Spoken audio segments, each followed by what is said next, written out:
What's going on, guys? Welcome to another video on 570 channel. Today we're taking a pretty long drive. I'm going about an hour and 45 minutes. I'm leaving my place in Lycoming County, Pennsylvania, going up to Tioga County, Pennsylvania. So I'm leaving Williamsport. I'm heading to Westfield. I'm actually going up to my brother's gravesite. My brother died unexpectedly about 3 months ago. I talked to him during the day. He seemed fine. He went to work that night. While he was at work, he dropped dead of a massive heart attack, cardiac arrest. The positive part of him dying that way is that he never really suffered. He didn't have any major diseases. He never lived to be old. You know, it's still not easy, but I guess, you know, I try to find the positive things about it. But I'm heading up to his gravesite today. I got some pictures that I want to put on the gravesite that I laminated. But it's something I feel like I need to do, so that's what I'm going to do today. Going to be a long ride. It's the longest ride I've ever taken on my KTM Duke 200, so we'll see how that goes.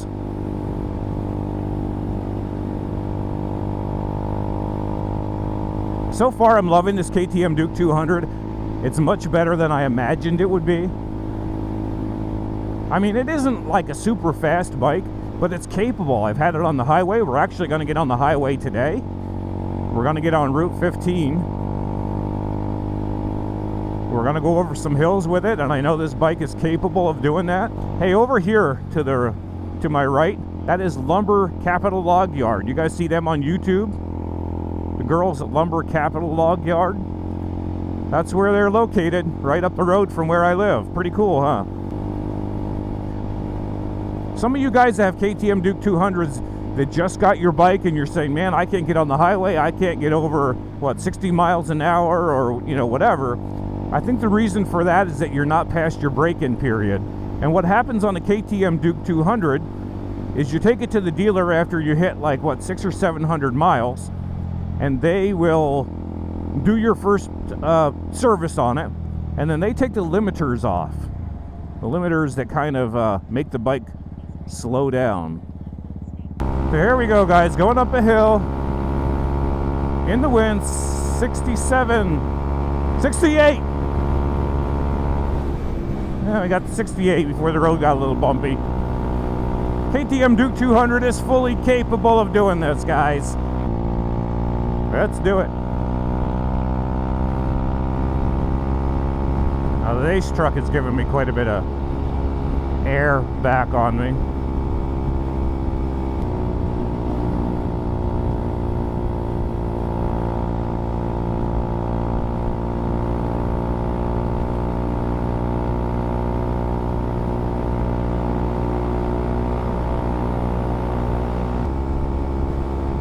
$75 downhill.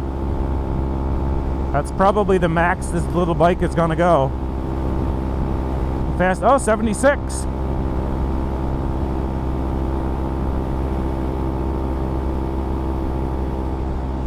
Not bad, not bad.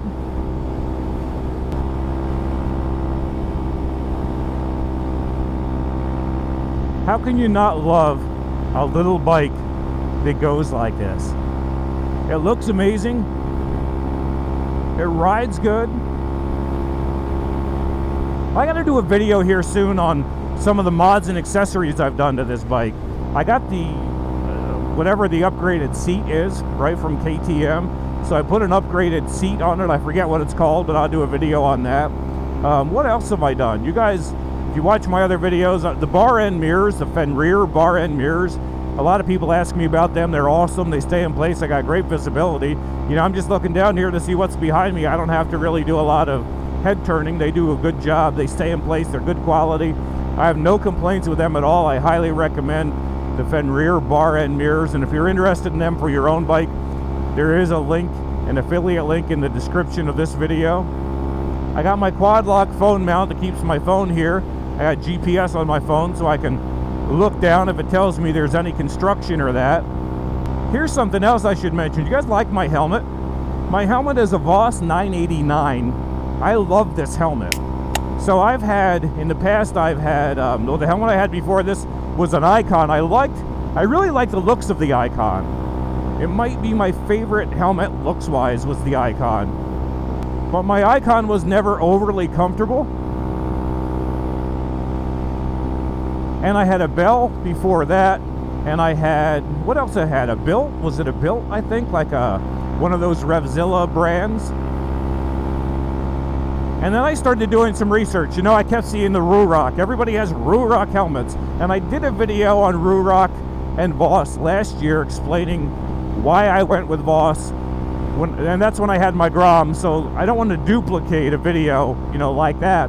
But I got to tell you, a year later, here I am still with my Voss 989. I'm super happy with this helmet. I mean, it's comfortable. I feel like it's well made. My comm system fits in here really well. I have a Cardo Freecom 4 and the speakers, so that has the JBL speakers. The speakers fit in the ear pockets perfectly on this. It also has pin lock on the shield, and if you're not familiar with pin lock actually helps so that you don't get fogging. And I would describe Voss as a mid-grade helmet manufacturer, mid to upper grade helmet manufacturer for a value price. So you can get a Voss helmet for a little over $200, and you're going to get features that you're not going to find on other helmets for that price. You know, you can go and buy a cheaper helmet. You can buy a $40 helmet on Amazon. You know, maybe that's good enough for you. I think that's up to you. But if you want to get a better quality helmet and you want a lot of great features from a quality manufacturer, Voss is pretty much the way to go. And on almost every one of my videos, I do put a link to Voss, an affiliate link to Voss helmets. It's the first link in the description of my videos. I'm not sponsored by Voss, I'm just an affiliate. You know, when I mention Voss helmets, I like to send people over there. If you do buy from them, they give me a little bit of a commission. But you save money too. Like if you click on the link in this video right now, you'll save 10%. So I don't really hear too many people that complain about Voss helmets. But yet with Ruroc, obviously Ruroc does a lot of marketing. They put their helmets in the hands of very popular motovloggers on YouTube to try to promote the helmet. And I think Ruroc looks cool, but there's a lot of complaints about people that actually go and buy the helmets. From comfort to noise to quality issues. And I haven't had any of those issues with my Voss, and I paid a lot less for it. I don't believe in being cheap with motorcycle safety, but I don't think there's anything wrong with finding quality for a value either. And that's what you're going to get with a Voss helmet. We're way up high. My ears have actually popped from the altitude. Do you ever get up high on a hill and your ears like make a pop noise because the altitude is so high? My gosh, we've been on the highway now for how long? At 70 miles an hour. And here we go. You know, actually we're going 72 right now. Speed limit's 70 and we're able to do it. On a Duke 200. Okay, we're getting off on the Mansfield exit.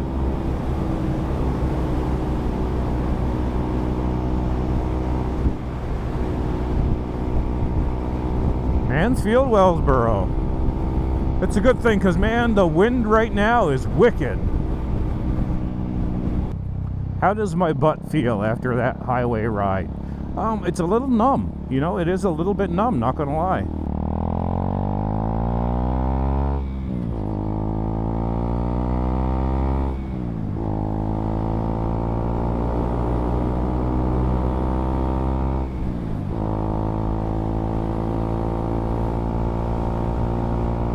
Even with that upgraded seat, my butt is a little bit numb right now.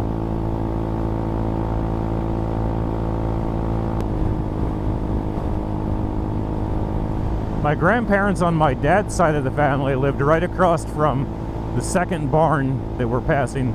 So on the left are the barns. My dad's parents lived right there where that modular house is now.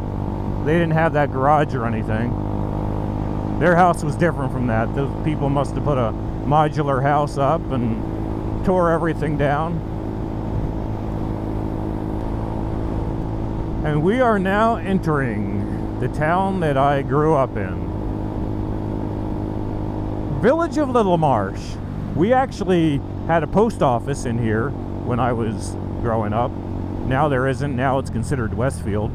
And the house that I grew up in is this red house right here across the bridge. It is now Crooked Creek Cafe and Inn. That was our barn right there.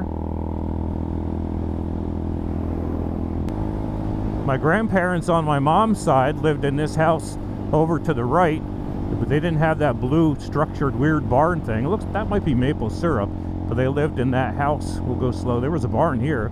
They lived right there.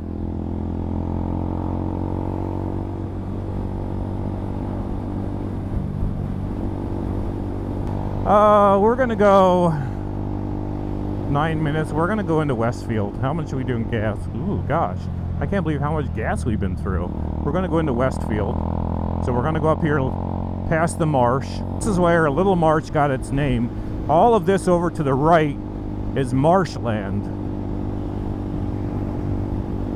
You know, so it's the wetlands, it's marshy, it's not really a lake. All kinds of wildlife, snakes and turtles and fish.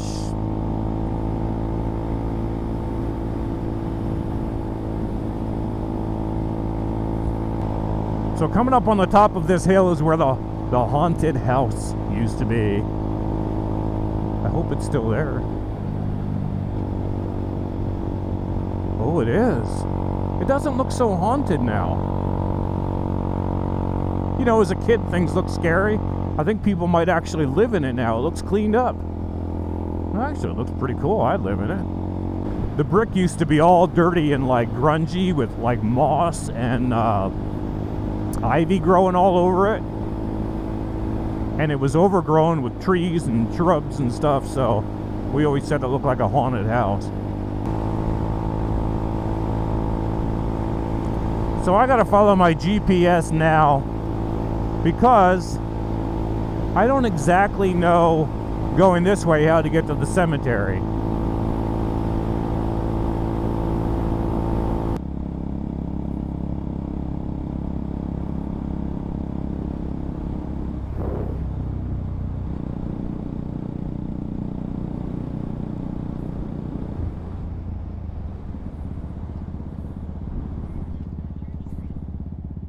Westfield, PA. Wow. It's crazy.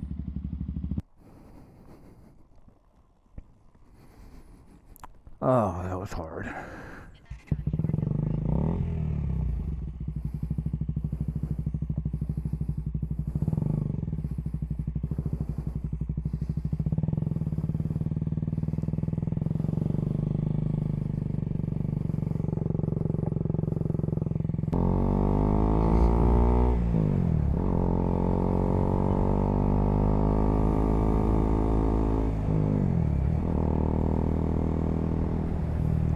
Alright, so there was my first trip to the cemetery to see my brother and his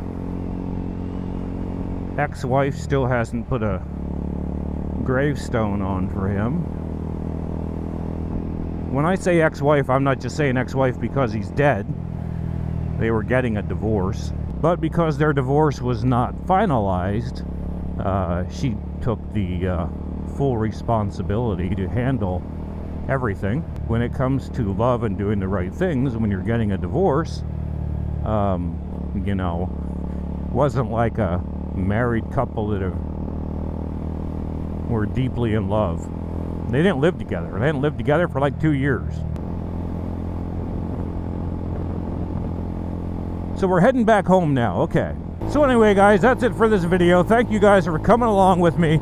Kind of an odd video, but it was a good ride on the KTM Duke 200. I'm really glad that I took it. I'm glad I trusted myself and the bike to take this ride today.